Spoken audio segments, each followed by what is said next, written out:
नमस्कार. आपण ऐकताय आणि पाहताय आपल्या हे यूट्यूब चॅनल. मी गणेश तुकाराम शिंदे आपणा सर्वांचं आपल्या या यूट्यूब चॅनलवर स्वागत करत आहे. बिग बी हा जवळपास 5-6 भाषेत टी व्हीवर कार्यक्रम दरवर्षी प्रसारित होत असतो.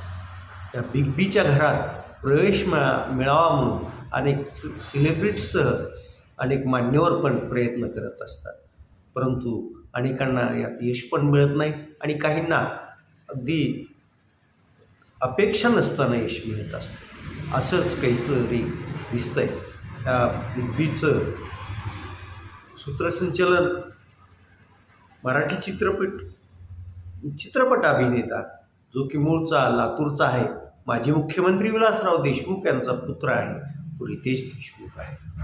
तर या बिग बीच्या येत्या भागासाठीची जे त्यात खेळाडूंना ज्यांना प्रवेश मिळणार आहे त्यांची प्राथमिक चाचणी सध्या सुरू आहे. आणि त्यात मराठवाड्यातील 2 हॉटेल व्यावसायिक जे की रील स्टार म्हणून पण आता ओळखले जातात, त्या दोघांची त्या दोघांना बिग बीच्या घरात प्रवेश मिळणार अशी दाट शक्यता वाटते. त्यात एक आहे धाराशिव जिल्ह्यातील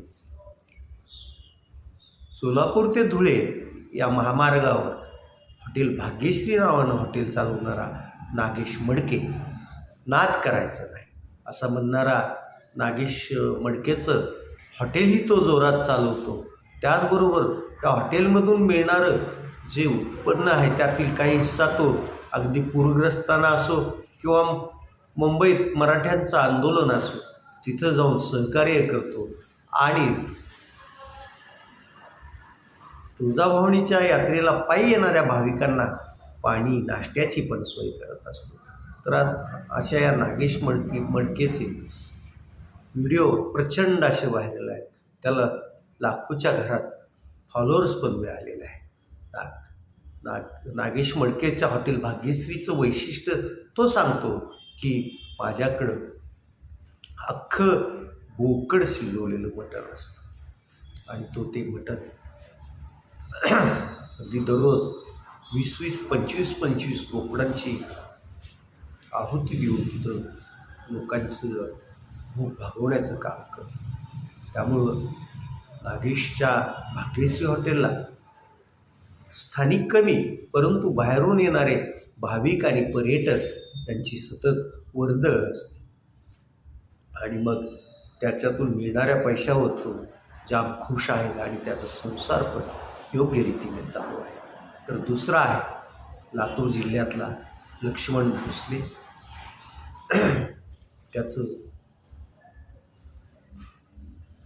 त्याचंही निवड होईल असं त्याचं म्हणणं आहे. तर काळे जे की हॉटेल जलपरी लातूरकडे चालवतात त्यांचंही या प्राथमिक चाचणी झाली असल्याची माहिती मिळते.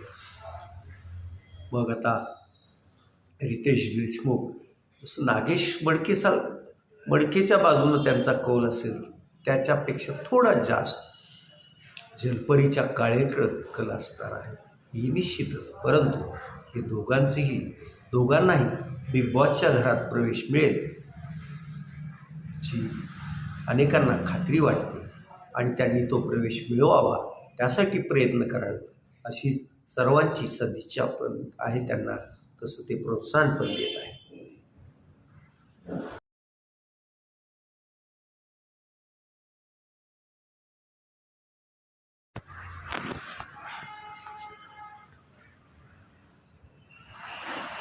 अतिवृष्टी आणि पुरामुळं जे काही धाराशिव जिल्ह्यासह राज्यातील 28 जिल्ह्याचं नुकसान झालं त्याची परवा लोकसभेत उत्तर देताना एका राज्यमंत्र्यानं महाराष्ट्र राज्यानं आमच्याकडं नुकसानीचा अहवालच पाठवलेला नाही असं लेखी उत्तर खासदार ओमप्रकाश राजे निंबाळकर यांच्या तारांकित प्रश्नावर दिलेलं होतं.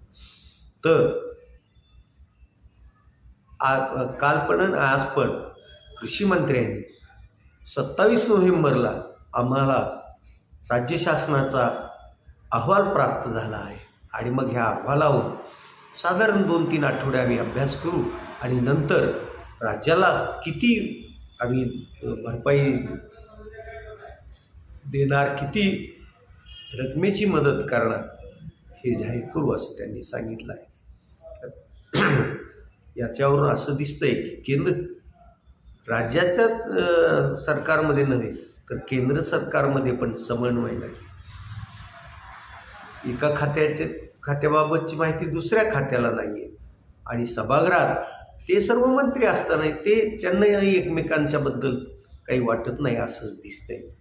आज परत याच प्रश्नावर धाराशिव लोकसभा मतदारसंघाचे खासदार ओमप्रकाश राजेनिंबाळकर यांनी आवाज उठवला. ते बोलताना काय म्हणाले थेट लोकसभा चित्रवाणीची आपण क्लिपच इथं जोडत आहोत. सभापती महोदय, महाराष्ट्रामध्ये प्रचंड पावसामुळे जी पूर परिस्थिती निर्माण झाली होती त्याच्या अनुषंगानं केंद्र सरकारनं महाराष्ट्र राज्याला काय मदत केली ह्याच्या बाबतीत मी 2 डिसेंबरला तारांकित प्रश्न विचारला होता आणि तो प्रश्न विचारल्याच्या नंतर त्या प्रश्नाच्या लेखी उत्तरामध्ये माननीय गृह राज्यमंत्री यांनी उत्तर दिले. मैं थोड़ंसं कोट करतो. वर्ष 2025 के दौरान आई बाढ़ के मद्देनजर राज्य के प्रभावित क्षेत्रों का दौरा कर नुकसान का मौके पर आकलन करने हेतु 16/10/2025 को एक IMCT का गठन किया गया है. IMCT ने 3/11/2025 से 5/11/2025 तक प्रभावित क्षेत्रों का दौरा किया है. इस मंत्रालय को महाराष्ट्र राज्य सरकार से कोई औपचारिक ज्ञापन प्राप्त नहीं हुआ है, ऐसा उत्तर में माननीय मंत्री जी ने कहा है.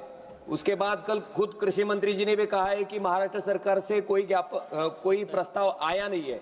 माननीय अध्यक्ष जी, मेरा सिर्फ इतना अनुरोध है कि हम यहाँ सदस्य प्रश्न पूछते हैं, मंत्री जी हमको उत्तर देते हैं. अगर वो जवाब अगर झूठे आ रहे होंगे, गलत आ रहे तो ये हमारा प्रिविलेज बनता है. हमारे अधिकारों का संरक्षण. माननीय सदस्य कंगना रनौत जी. माजी सहकार मंत्री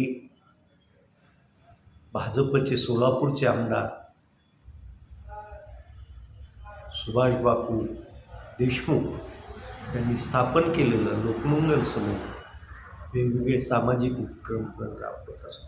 गेल्या एक दशक झालं लोकमंगल सामूहिक विवाहाचं पण आयोजन करतं आणि मग ते सामूहिक विवाह धाराशिव, तुळजापूर आणि सोलापूर येथे पार पडले जातात. तर आता लोकमंगल येत्या 12 डिसेंबरपासून आणखी एक समाजाला गरजेचा असा मोफत औषध वितरणाचा कार्यक्रम सुरू करणार आहे. त्याची माहिती लोकमंगल समूहाचे संस्थापक सुभाष बापू देशमुख यांनी नुकतीच दिली आहे. त्यांना हे का सुचलं याचंही त्यांनी कारण सांगितलं. त्यांचा एक जवळचा मित्र औषधं आणण्यासाठी खिशात दाम नसल्यामुळं औषधामुळं त्याचा मृत्यू झाला होता आणि त्यावेळेसपासून माझ्या डोक्यात गरजूंना की ज्यांना आजार आहे मात्र आजारावर आणावायची औषधेच आणता येत नाही त्यांच्यासाठी हा मोफत औषध पुरवण्याचा मोफत औषध पुरवण्याचा उपक्रम 12 डिसेंबरपासून लोकमंगल समूह सुरू करणार असते सांगितलं. सुरुवातीला हा प्राथमिक स्वरूपात होईल आणि नंतर मग त्याचा व्याप पण आपण वाढू असं सुभाष बापू देशमुख यांनी सांगितलं. सुभाष बापू त्यांचे चिरंजीव ते सतत समाजाबद्दल त्यांना आस्था आहे आणि समाजासाठी आपण काहीतरी करावं असं त्यांच्या मनात सतत असतं आणि त्यातूनच त्यांचा हा उपक्रम सुरू होत आहे. ह्याच्या नवीन उपक्रमास शुभेच्छा. आता आपण इथंच थांबूया. तुम्ही आपल्या हे यूट्यूब चॅनल सबस्क्राईब करा, लाईक करा, कमेंट्स पण. धन्यवाद.